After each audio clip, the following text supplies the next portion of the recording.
Hi friends, பார்த்தீங்கன்னா 100 மரக்கன்று நடுறதுக்கு challenge பண்ணிக்கிறாங்க. 100 மரக்கன்று நடுறதுக்கு இதயக்கோட்டில் இருக்கிற பெரிய நம்ம ஆஃபீஸ் தான் வந்துருக்கிறோம்.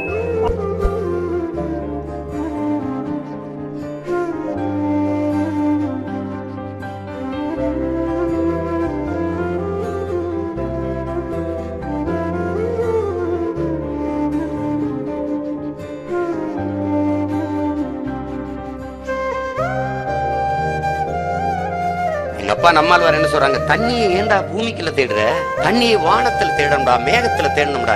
அந்த மேகத்துல இருந்து அறுவடை செய்து மழையாக பூமிக்கு கொண்டு வரக்கூடிய ஆற்றல் பெற்றது மரங்கள் தான். பூமிக்கு கீழே போயிடுச்சுன்னா தண்ணி ஒண்ணுது இல்ல.